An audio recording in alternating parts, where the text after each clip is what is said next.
શિનોર સમાચારમાં આપનું હાર્દિક સ્વાગત છે। શિનોર નૌકા કેન્દ્ર ખાતે રહેતા આધેડ મહિલાનો છાડી ઝાકરામાંથી મળી આવેલ મૃતદેહ મામલે ડભોઈ ડીવાયએસપી આકાશ પટેલે વધુ માહિતી આપી। શિનોર નૌકા કેન્દ્ર ખાતે રહેતા આધેડ મહિલાનો છાડી ઝાકરામાંથી નગ્ન હાલતમાં ઝાડ સાથે બાંધેલી હાલતમાં મળી આવેલ મૃતદેહ મામલે ડભોઈ ડીવાયએસપી આકાશ પટેલ શિનોર પોલીસ સ્ટેશન ખાતે દોડી આવ્યા અને આ બનાવ સંદર્ભે વધુ માહિતી આપી।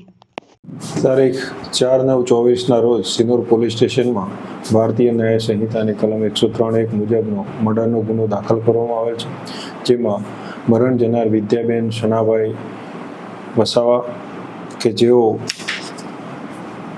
મોન્ટર્સ તાલીમ કેન્દ્ર કે જે સિનોરની સીમ નજીક આવેલ છે, નર્મદાના કિનારે આવેલી જગ્યા છે, એની નજીકના ઝાડી ઝાંખરામાંથી તેઓની ડીકમ્પોઝ હાલતમાં લાશ મળી આવેલી હતી અને એ આધારે સિનોર પોલીસમાં ગુનો દાખલ કરવામાં આવેલ છે।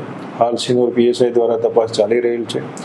આ વિગતમાં જે વિદ્યાબેન છે એ તારીખ 31/8ના રોજ સાંજે ગુમ થયેલાની વિગત જણાવેલી અને તેમના પુત્રીએ સંપર્ક કરતો કોઈ સંપર્ક ન થયેલો અને એમને તપાસ કરેલી પણ મળી આવેલ નહીં।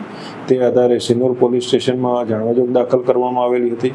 એ તપાસ ચાલુ હતી। એ દરમિયાન ગઈકાલે તેમની ડેડ બોડી મળી આવતા સિનોર પોલીસમાં ગુનો દાખલ કરવામાં આવેલ છે।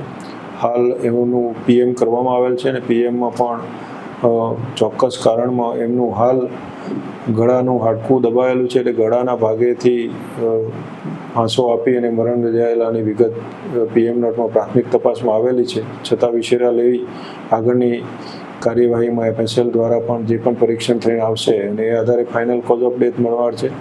હાલ તપાસ ચાલુ છે। સિનોર પોલીસ, એસઓજી, એલસીબીની ટીમો દ્વારા જુદા જુદા એંગલથી ગુનો શોધવાના પૂરતા પ્રયત્નો હાલ ચાલુ છે।